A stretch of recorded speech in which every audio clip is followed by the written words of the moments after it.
Okay, so we were talking about diversity and discrimination. So you will have that third option which we were discussing. The third option asks you whether your gender was the same at the time of birth or not. So there are options yes, no, and prefer not to say. Again, every time you have got an option prefer not to say means you do not want to disclose something which is too much personal. Then they will ask you another question, what is your marital status? Married, unmarried, living relationship, divorce, prefer not to say. Right?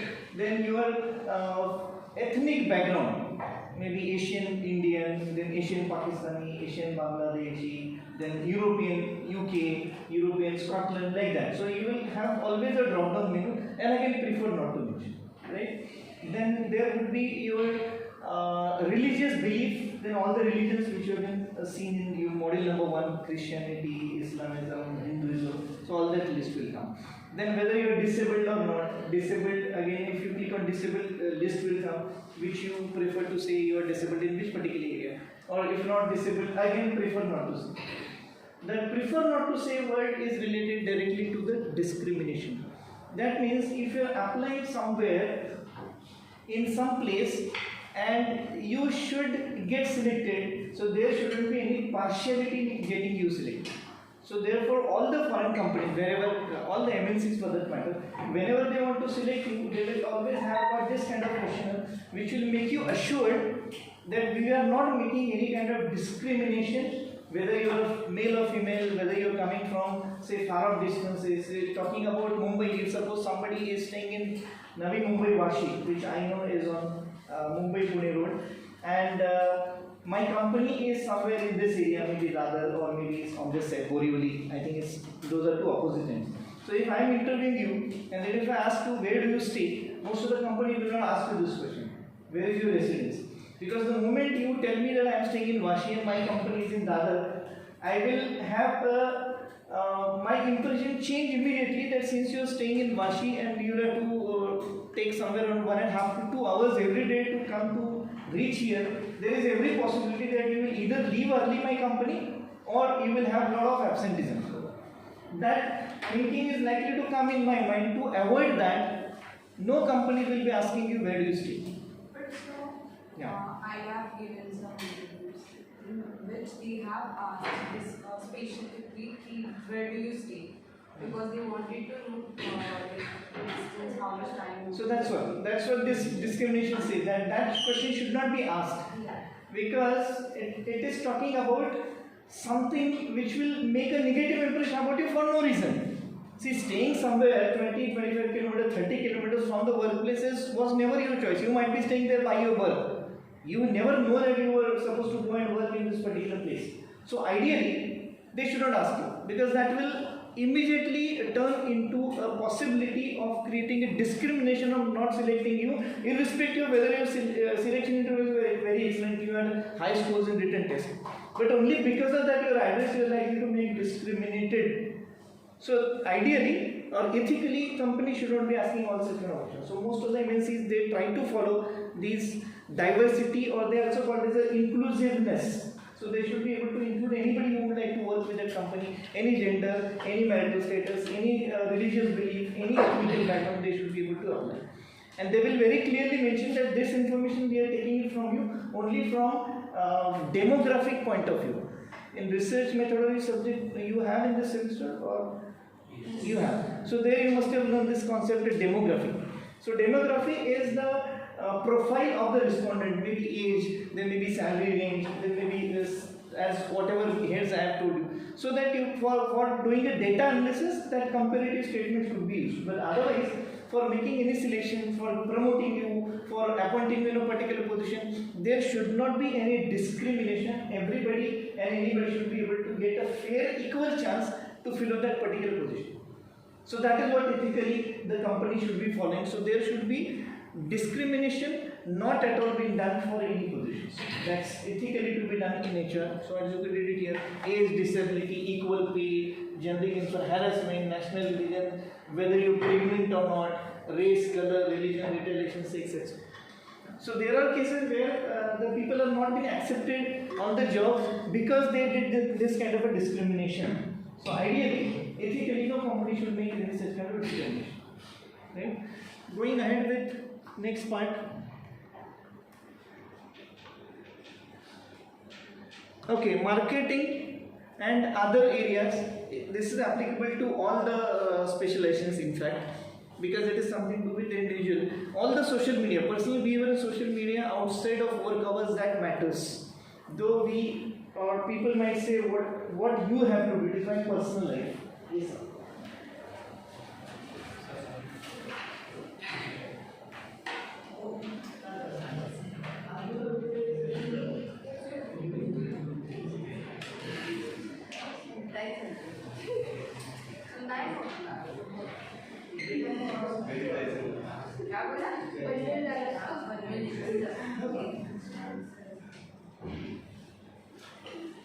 Okay, now you have to be very much careful about your social media postings. May not be now because you're a student, but once you start working with some company, you have to be very careful because you are representing some company. So whenever you put anything on the social media, that should not be objectionable. So your personal behavior outside of the company, that matters from the point of view of being ethical about your personal postings on social media, which is likely to defame your company. With different reference, I had given you earlier a few examples of somebody is a doctor, somebody is a teacher, someone is an engineer, someone is a manager. So we do have certain images of all these people in your minds. So which is in turn the image of that particular company for whom that person is working. So your personal postings on social media, it may be nowadays many social medias are there. When we were students, there were no such medias available. Later on, Facebook came for the first time. So that was the only social media available at that time. Now I think there may be hundreds of different social media, maybe Instagram, Twitter. These all will amount to social media. So your behavior on the social media matters as far as your personal ethics as well as the professional ethics are concerned. I have seen, you must have also seen people posting their honeymoon photographs on Facebook. Is it the place to do that? And there are cases where somebody has committed suicide. Not many people have committed suicide because people didn't click the like button on their Facebook posts. There were cases of many youngsters. They have committed suicide because nobody liked their posts, or they might have liked, but then they should have clicked on that. So in ethically or maybe say social structure wise, when we were in the schools and in the colleges, we used to write the diaries, and we used to call it as a personal diary. So that personal diary we used to keep away as far as possible so that nobody should touch and nobody should read it. Now it has become the other way around. You are exposing everything of your personal life on social media, and you get frustrated because nobody is reading it. In our times, if somebody happens to I am seeing that somebody is lifting the diary, I will shout from here, don't touch my diary. Because that is something very much personal. Nowadays with social media coming up, personal things are not remaining personal nowadays. So everything is coming onto the social media, which you have to think twice before you post any such kind of things as far as the ethical things are concerned on the social media. So to be very careful posting specifically when you start working, because that may defame your organization also. So that may amount to your personal ethics, but then from organizational point of view, whatever they are posting on social media marketing, what they call as social media marketing, they have to be very careful in marketing their products, their services, their company, because that is likely to create or make and mar the company's image in the society. Then all the companies which are of course the manufacturing companies, they have to think more about the production ethics to be followed, health and safety. So they have to take care about their the probable diseases which are likely to be caused to the people who are working with the company. So workers who are working in a standing position, they are likely to come across with a lot of what they call it as occupational diseases. So because of your occupation, some diseases get developed. Like standing for 8 hours for a worker, they develop some problems with the legs. The earlier days, now I think I could see the chalkboard here. Chalkboard is there, the background. So you can write with the help of chalk. Nowadays, those chalkboards are not there. Those are gone out of schools and colleges. The reason being, the teachers used to face problems like asthma, TB, because that chalk dust used to get inhaled. So that could be called as an occupational disease. The workers who are working below mines and coal mines, then different kind of ore mines, they are likely to develop certain kind of disease because oxygen level is very much less available there. So because of your profession, the diseases which are likely to be there, it becomes company's ethical responsibility to take care of your health. So because of I am giving you work, I am giving you employment, because of me you should not be in danger. So if the companies are following, there we say that they are following the health and safety ethics, and those are specifically related to safety equipment, occupational disease. Now this is very common that whenever there is a manufacturing company or activity is going on, whenever you happen to go and see that particular production happening, that time you are supposed to use certain safety equipment. You might have seen in some manufacturing company, you might be seeing on the roads when the building construction is going on, you see the people are using those yellow color helmet, yellow or orange color helmet. That is for the safety. If something falls on a head, on anybody's head, that person should not get anything, he may die also. So that is a safety precaution to be taken on construction site. Similar precautions are to be taken in all the manufacturing industries, specifically nowadays when the manufacturing industries have become automated.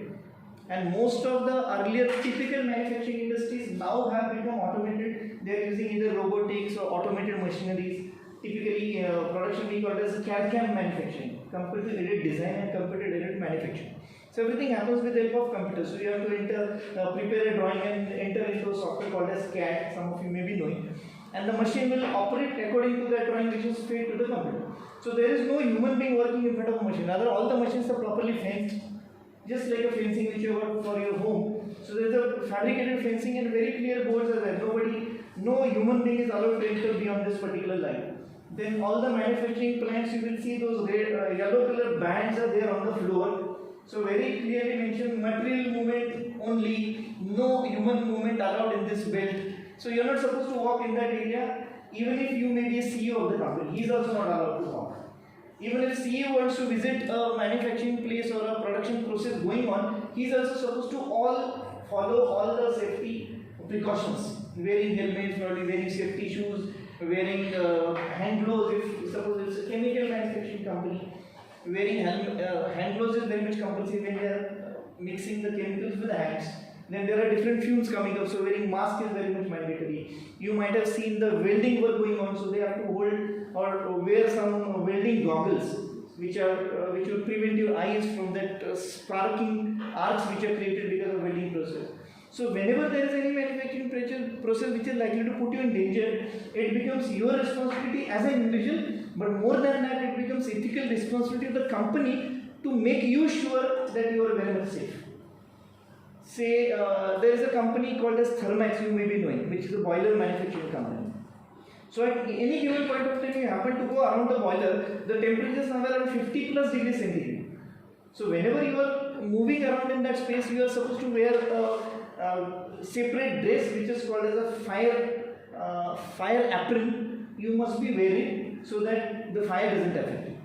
So these are all precautionary measures to be taken. From the company's perspective, they will be making it compulsory. Nobody should feel bad about it because that is the ethical thing that they are doing for your safety.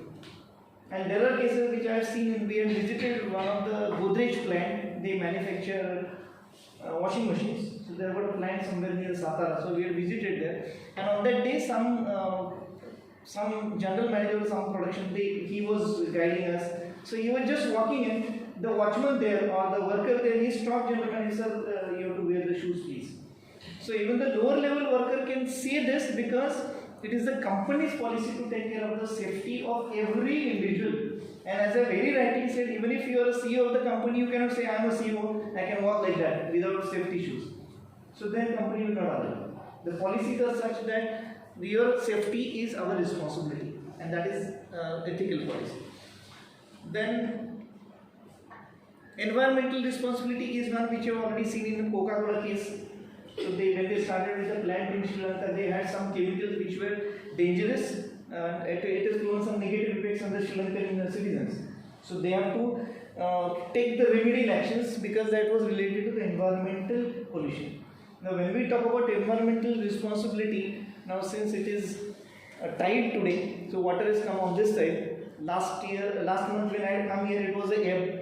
So I could see lot of waste material falling in. because people are likely to throw everything into a nearby river. River means sea.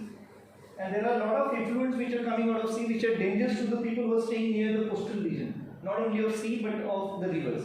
So who is responsible for that? So all the industrial people who are likely to have these kind of effluents or byproducts which are either likely to be given to the air in the form of some fumes or some gases, it is their responsibility. When those effluents are given to the river, it is water pollution, it will amount to water pollution. Even if it is making a lot of noises, the production process is making a lot of noise, it will amount to sound pollution. So it becomes their own responsibility, company's own responsibility to take care about environmental safety from ethical point of view. Because ultimately it is likely to endanger everybody or the part of the society. There was a case when even I was in 10th standard or some 1980s, the cases happened of Bhopal gas, which is very famous. So it made some 10,000 plus people to die because of those fumes. So they were responsible, but they have to follow the ethics. So from that, there were a lot of norms created for such kind of companies who are manufacturing some chemicals, paint manufacturing companies, then food manufacturing companies, even chemical manufacturing companies, your pharmaceutical companies. A lot of restrictions are there because they are likely to endanger any of the environmental factors. So while producing or maybe while marketing about it, you have to be very much careful and ethical about environmental sustainability. Accounting practices are very commonly being used as a tool for creating false impression about the company in the minds of the people. Specifically, hyping your balance sheet or maybe showing profit in the balance sheet. So those kind of all activities are said to be unethical. So there is a phrase which has become standard in corporate called as cooking of the books. Probably commerce people might be knowing this terminology. Cooking of the books means increasing the figures or showing the false figures which are not the real sales figures or something, so that you can show to the stockholders that your company is making into the profit, so that people will purchase more of your shares and then you can make more profit out of it, more money out of it. So that is of course illegal as well as unethical. And it will amount to the federal crime. Tax evasion is again very common by most of the recently started entrepreneurs, because initial days they may not be able to afford to pay the taxes to the government. So they will show, that is again that has become a very common practice by most of the businessmen, that they will show that their businesses are going into the losses. So that is from the point of view of tax evasion, will amount to tax evasion, which is unethical, not to be done. Data privacy. Now with IT companies came up big way in India. If I am not wrong, somewhere in 1990-91, many IT companies launched in India. They had their operations in other countries, so they started investing in Indian companies. So from that, the problem of data piracy came. Problem of data security, data piracy, data stealing. So data privacy again is responsibility of the company as far as ethicalities of the companies are concerned. Therefore, if you happen to get any job in any IT company, you sit on your desk of your PC, you log in, and then once you log in, you cannot go into, or on that PC, you cannot log into any of your Facebook, even your Gmail account you cannot access. You are banned almost to all the social sites, of course, and most of the other sites which you are not supposed to browse on sitting on the official desktop. So you are restricted. Most of the companies, they do have a mobile jammer also when you are there in the company. Most of the companies do have a policy that you have to put deposit your handset, mobile handset, that there are no entrance, you have to take it back when you are going home. It is only from the point of view data privacy. You cannot fix in any pen drive, attach any pen drive to any PC. Even if you attach, nothing will work. It is disabled from inside. So these kind of things should be there done by the company to follow ethical practices of data privacy. All data which belongs to my company should not be taken by the competitor company. And there are cases where just I happened to read yesterday. It was a joke, of course, but then maybe it truth. There is one ex-person who asked for 5% rise in the company, and the company said, no, we cannot give you 5% rise in your salary. So he decided to leave the company. There was another Y person in some another company number 2. He also asked 5% rise in his salary company 2 said no, we cannot give you. The company, the X person applied with company 2, got a job in company 2 with 30% price. The Y person applied in company 1, he got a job with 30% price. Maybe true, may not be true, I don't know whether this is a real fact or not. But actually what has happened, both of them got 30% rise, and then both have, so if 5% rise would have been not accepted and given him that 5% rise, the company would have said 25%. Again, I am not sure whether this is a real case or not, but then it is talking about people shifting from company to company, and it is found by some kind of statistical figures that maximum people leave these IT companies from one to another. Infosys person will work in MBT person will start working, leave and join Capgemini will shift to Infosys. So there is a lot of turnover happening in all these IT companies specifically for a simple reason that when you change a company, every new company will give you at least 20 to 30% price as compared to earlier CTC.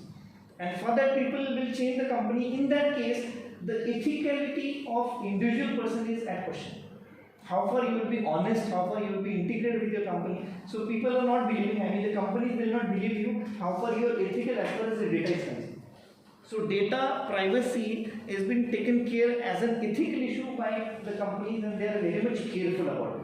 So they will not allow your mobiles, they will not allow social sites, they will not allow pen drives, they will not allow any storage devices to be carried. So on that PC, only the websites which you are allowed to browse through with reference to your company's work, only those will open up. None of the other websites will open. As I said, even Gmail will not work on. I have seen such companies, I have worked with some companies as well.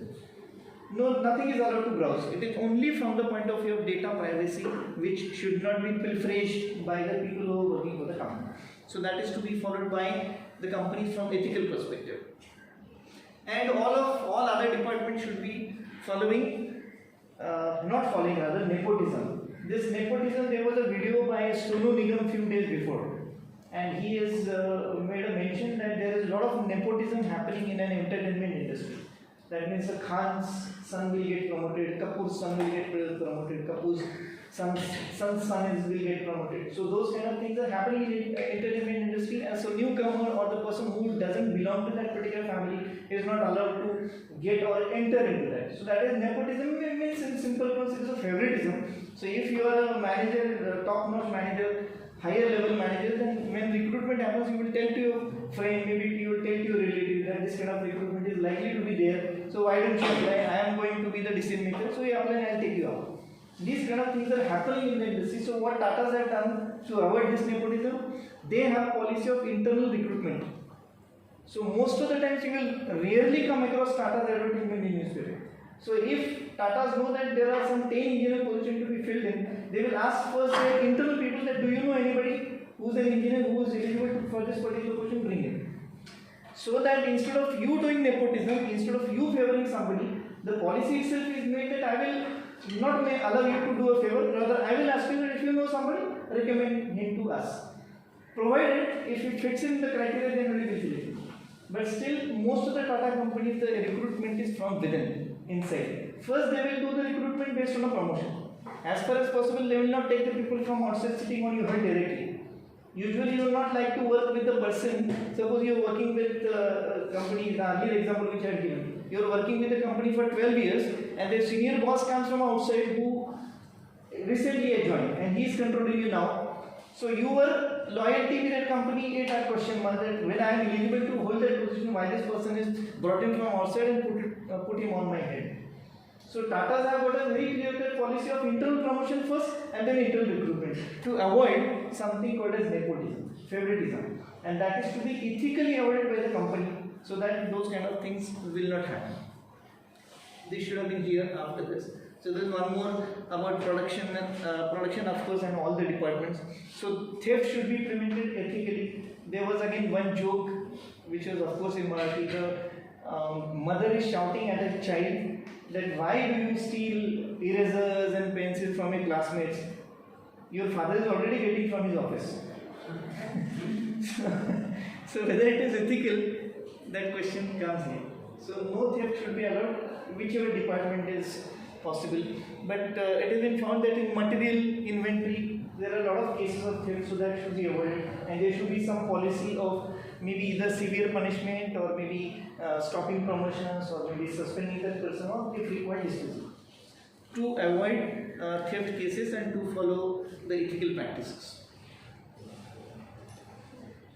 Now, few issues in HR: harming some while benefiting others. That is again kind of nepotism, favoritism. See, when I am selecting somebody, I am rejecting others.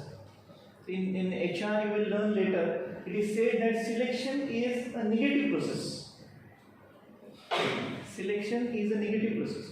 Why? Because if I know that I want to select only one person and there are 10 people appearing for the interview, when I am selecting one, I am rejecting remaining 9. Therefore, selection is supposed to be a negative process. So, with reference to that, when I am screening application, when I am selecting somebody, when I am interviewing somebody, so ethically I should be following all the rules, regulations, so that the person who is exactly fitting in that particular position will only get promoted. There is no favoritism, there is no benefit to somebody else, and there is no harm to somebody else. So I am doing absolutely ethical and very scientific process of selection. No doubt, there are cases where for one particular position there may be more than 4, 5, 6, 10 people who have reached to that particular level and who are equally eligible. But then again you have to select the best out of it. That again reminds me one joke, again it may not be a reality. So there were 2 candidates who were being interviewed, and they were so competitive that every test they appeared, they went on clearing. So there was final decision to be made because they wanted to select only one. So both were so brilliant that every test they used to get almost similar marks. So they reached to the entire management and the recruitment team, selection team was really got fed up. How to do that now? How to make a decision of selecting only one person? So finally the decision was made only on the last process, where there were 10 questions given to both of them. All answered all the 10. All answers were correct. Now the decision was taken only based on the 10th question. The candidate number 1, let's say, he has answered the 10 questions, I do not know the answer. When the second candidate is written, I also do not know the answer. See whether you understood this joke or maybe a relate. First candidate written, I don't know the answer. Second written, I also do not know the answer. So it must have been copy paste. So the person who has written, I also do not know the answer, was not selected because it could be proven by only this answer that he has copied probably all the earlier things also he might have copied from candidate number 1 to prove that he is equally competent. What I am trying to tell you is that this kind of thing, this kind of favoritism should not happen, which is one of the rare things happening in the HR areas in most of the companies. So favoritism is likely to be there, and it is a human nature that if I know that my relative or maybe my brother, my sister, my cousin, even for that matter, you can go to any long distant relation for selecting somebody. So that shouldn't happen. That is unethical in the field of HR.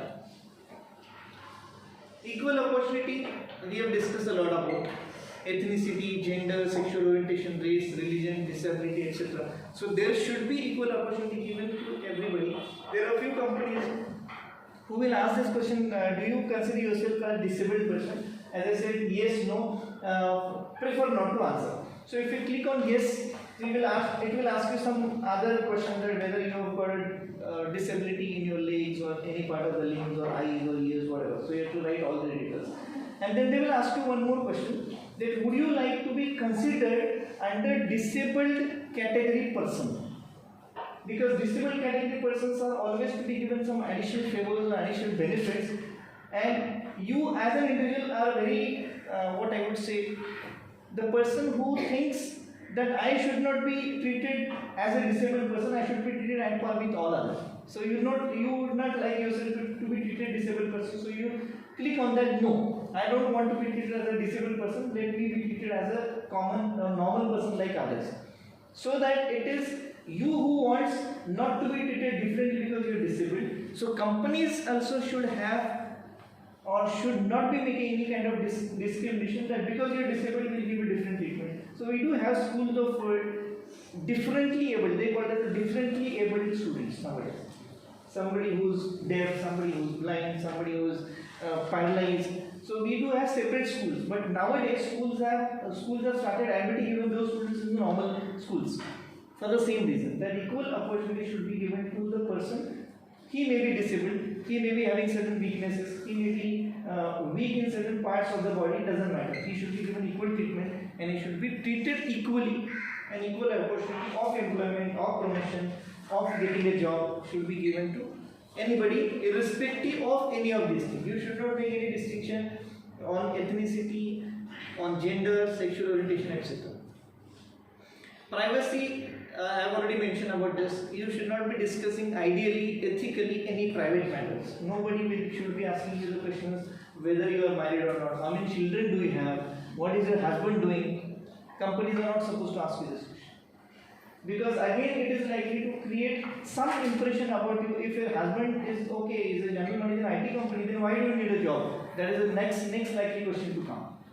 Specifically about the girls and women. You will always have a question, okay, what is your husband doing? You tell him that he is a general manager in Mahindra British Telecom. Then why do you want a job? You must be drawing very high CTC. That thing comes in the mind, which will discriminate you from other candidates. Because you already have a very hefty source of income in your family. So why are you wasting somebody else's job who doesn't have a job at all? That should not be there. So asking such kind of private or personal questions is ethically not allowed. Demographically, you can take the data maybe on site separately in a soft copy, or maybe ask that person to fill up a separate data and you can maintain it separately. But at the time of interview, you should not be asking any such kind of personal questions or maybe lifestyle related questions. Compensation and skills, you have to be compensating. There is an act in HR, or we call it as a labor law.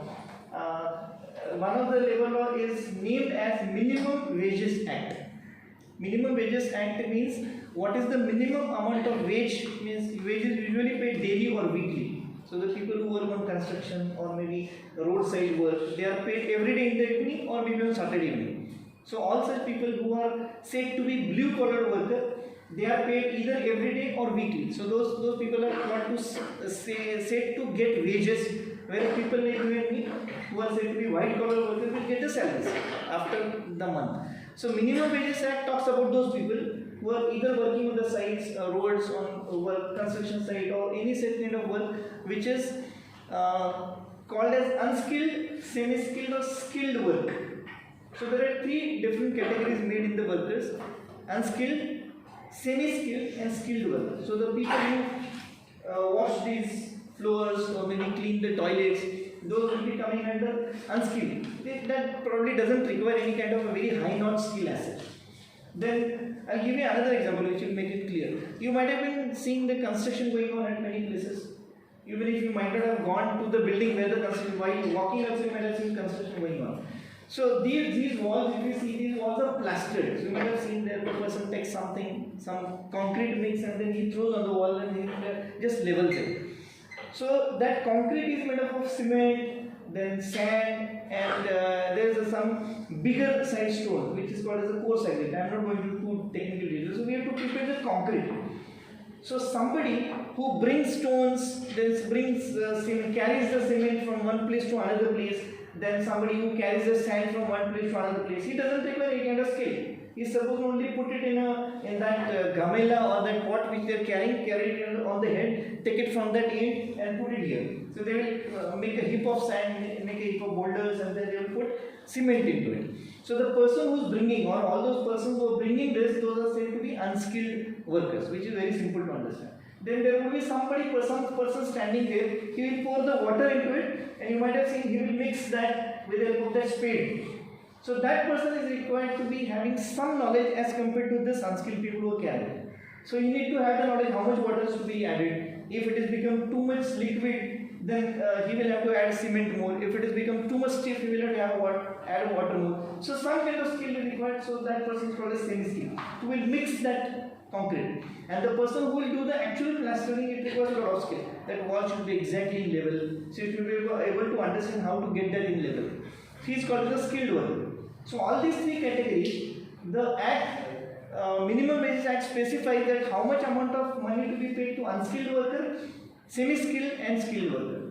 And you will be surprised to know that the unskilled worker, according to the Act, must be paid 19,500 rupees per month. 19,500, it comes to 19,500 rupees per month, even if he is paid daily or weekly. So which will as well as 20,000. So minimum 20,000 rupees are to be paid to the unskilled worker, even the worker who is cleaning, manual staff, who is cleaning toilets and cleaning floors, those must be given 20,000 rupees as a salary. Unfortunately, most of the companies don't do. 10,000, 8,000, maximum 10,000 salary, those people will be getting. Semi-skilled will be getting somewhere around 25,000 to 30,000, and skilled will be getting still more. When we take a lot of education and we go to the industry, initially you might get somewhere in the range of 30,000, 40,000 rupees as your salary, which is probably equivalent to the unskilled person who is working on the sites or on the roads. He might be getting probably more than that also. Point here is that compensation should be according to the skills which the person is holding and the position is likely to fill up and the position is likely to hold. So there has to be certain standardization. Unfortunately, there is no such standardization in most of the industries. Though manufacturing industries do have a lot of standardization, they say that for a turner, for a fitter, for a carpentry worker, for a welder, so there are certain standard rates. So if you go to almost all the manufacturing companies, they will pay you by that rate. That is according to payment of wages, minimum wages act, if at all they are followed. But when we are talking about micro industries, maybe small industries, new entrepreneurs, they will not be able to afford to pay you that much amount of money. In that case, I don't say they are going to be ethical, but then they cannot afford, that's why they are becoming unethical. But ideally, they should follow even ethics while making you the payments of compensation and based on your skills. Then labor cost, you should be fair wages. I mentioned people should not, workers should not be paid under their capacities. Then there has to be some contract or some agreement has to be made. Most of the workers who are not on the payroll of the company are called as contract laborers. You will come across this terminology if at all you decide to work in a manufacturing company.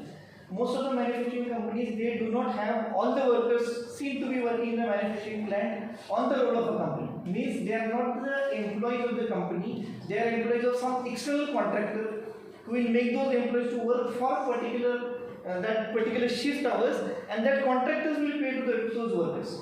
And the company will pay to the contractor. And how the unethical things are happening in manufacturing industries, that contractor will have an agreement with company that for welders, say I will be providing you 50 welders, you pay us say 15,000 rupees per welder. And actually he will pay to that welder 10,000 rupees. Every time he will take away from every person's salary 5,000 rupees into 50 for one trade, like that he may be employing or giving or providing the labor for maybe 5,000 workers also from outside. This is absolutely unethical, but unfortunately it's happening. What is that? That is labor contract. But for companies it is better, because if the person is on the roll, all those things will come. You have to pay him regularly, you have to follow the minimum wages act, you have to follow provident fund, gratuity act, leave regulations, then compensation, all those acts will be on your head, and the company will have to follow all the acts if the person is on a permanent role of a company. If he is not on a permanent role, if he doesn't come on a particular day, his that day's salary will be deducted. That doesn't happen if he is a permanent on the role of a company. There are leaves assigned. You can take sick leave, he can take casual leaves, he can take earned leaves, he can take LTA. There are many types of leaves. He can take sabbatical leaves. Different types of leaves are there which he will enjoy, which are paid leaves. If he is on contractor basis, then no such kind of leaves may be applicable.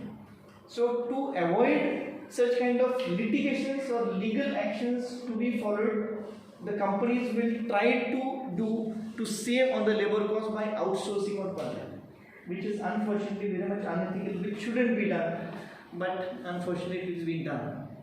Ethically it shouldn't be. Opportunities for the new skills or training and development opportunities, there is a budget assigned for training development activities in all the companies, and just to exhaust that budget, people in the companies, they do spend on training and development activities, but in reality the actual development doesn't happen. So it should be intended to develop some new skills, ideally. Fair handling and justified termination. If you want to terminate somebody, there has to be some justification. There has to be those kind of allegations which are made against that person. Those should be very properly proven. There has to be a process followed. it has to follow a particular stage-wise solving of the problem. It should be first going to in the form of a discussion. Now this is one thing which probably HR people will learn later. So whenever there are problems with employer and employee, that means workers and the management, most of the manufacturing countries, they do have trade union. And trade union is the association of the workers, which they, whatever demands the workers or the employee side have, they will discuss with the management, they will put forth those demands to the management, and they will ask the management to satisfy all those demands. But management cannot do that because it is again affordability, cutting down the cost, trying to save the cost of the company, trying to bring the prices down. So management will not accept all the suggestions which are put forth, all the demands put forth by the employees. So the employees will have a trade union will have their offices in the company premises, they will have their office bearers of the trade union. Usually we call that person as a trade union leader. So that trade union leader or few more trade union leaders will have a discussion with management. And these are the 24 demands which we have. The management will say, no, all 24 we cannot accept. So we may accept only, say, let's say 1, 2, 3, 4, 7, 8, 11, 12, 13. So they will come out with a list of, say, 12 demands they will accept. So they will say that we are ready to accept 12. You have given us 24, we cannot accept all 24, we are accepting 12. Then trade union people will say, no, then you accept that 7 number at least, then you accept that 13 number at least. So this particular process has got a very nice name which you will understand, called as a collective bargaining. And it has got the same meaning what we do when we go to the market. Don't you do bargaining when you go to the market? At least to the flea markets or maybe fashion street or such kind of places, you do bargaining. The person, shopkeeper will tell you some cost 500 rupees, you directly start from 100 rupees. That's what we call as a bargaining. So somewhere he will say, नहीं आपका भी नहीं, madam आपका नहीं छोड़ दो, मेरा छोड़ दो, चलो 400 में ले लो. Then he will say नहीं 400 में नहीं, ज़्यादा से ज़्यादा I'll give you 110. So there is that kind of bargaining will happen, and then somewhere you will come at mid-level and you will find out a via media. As I was giving an example, 24 demands, management will say 12, then they will say 2 more, then they will say no, 1 more. So somewhere they will come at a decision that okay, out of 24 we'll accept 14 of your demands. So this is simplest procedure, which is very harmless procedure. Nothing happens. The relationship between the trade union employees and management will remain better. But if this doesn't happen, this is a simple bargaining. At the end of that particular bargaining process, you are not able to afford नहीं 250 बहुत ज़्यादा है, ठीक है, चलो madam इसके नीचे नहीं आ सकता. So you go away, you go, but you will not purchase from it. Same thing happens in collective bargaining. If the collective bargaining doesn't settle, that's a simple discussion across the table. They do have a meeting, just like you may be having meetings of managers. So they sit across the table, they put forth the demand, read one by one, accepted, not accepted, accepted, not accepted. Both the parties sign on whatever has been accepted. That is the simplest and the best way to deal with all such kind of employee problems, to accept as many demands as possible. But if it is not done, trade union people will not settle. They will file a case in a court called as a local court, or also called as an industrial court. What happens in this? The case will go to the court, there is some judgment, there is some judge sitting, there is your lawyer, there is another lawyer. Before they go to the court, there are 2 more stages followed in the company. That may be the worst case to go to the case. And even in general day-to-day routine also we try to see, we have got a saying in Marathi which I will translate for you in English. We say that you should not step up the court matter. Courtachi pairi chadu nahi. That's a saying in Marathi. So that is the last resort to be taken to go to the court. So before that, management, what they will say, they will appoint which is a person, third person, which is usually again a lawyer. They will appoint the trade union people and the management, both of them know that lawyer. And then the lawyer will be told that we do have some kind of disagreement between us, can you settle the matter? So it is as simple as understanding. On the road you might be seeing the 2 people are fighting, they have got a slight bang against each other, maybe very minor, and they are fighting with each other. So they cannot settle the matter. Some third person walking by the side, he sees them, why are you fighting? What has happened? Minor hai, chhod dena.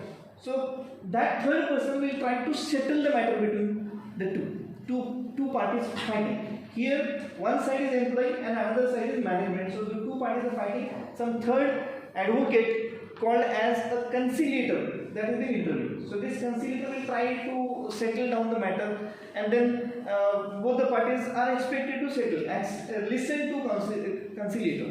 But if they decide, no, we don't want to listen to you, just like the third person intervening in the fight on the street, the two of them will say, who are you?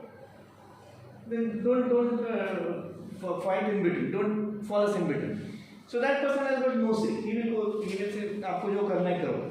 I'll go on my own way." So conciliator will try to settle on the matter, but if he cannot succeed, then we say that conciliation has been failed. Then there is another lawyer, maybe the same lawyer, is appointed as an arbitrator. Now arbitrator is again the third intervening person who will say, I am aapse mein senior hu, I am just like your father, settle on the matter. So arbitrator is the one who can dictate the terms. What I am trying to tell you, listen to this, you listen to this, you listen to this. So he will try to settle the matter on a authoritative way, and that process called as arbitration. Means settling the dispute by third party intervention. Still those people will say, आपको क्या करना है? आप father जैसे हो, लेकिन हम आपके बच्चे क्या? So go away. We don't want to listen to you. So the arbitrator can also fail. Then the case goes to the court.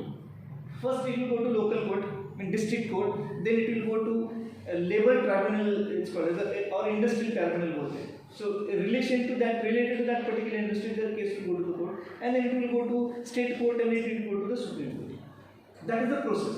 Again, what is the intention of these processes is to see that whatever case is there, it may be justified termination, or maybe somebody is not satisfied with the hiring, somebody is not satisfied with the promotion policy, somebody is not satisfied with the compensation which is given to him, whatever may be the matter related to labor or employees, the employees should be satisfied and those parts should be sorted out ethically within the companies as far as possible. So for every step which you take as a company, there should be a fair justification which you should be able to give. Then it will be amounting to ethical practice. Fair working conditions, everybody should be given proper working conditions. So there are rules mentioned in Factories Act which are talking about you should be providing canteen, you should be providing restroom, you should be providing washing facilities, you should be providing crochet facilities. There are some 6-7 facilities mentioned in Factories Act which is mandatory to be provided by the company.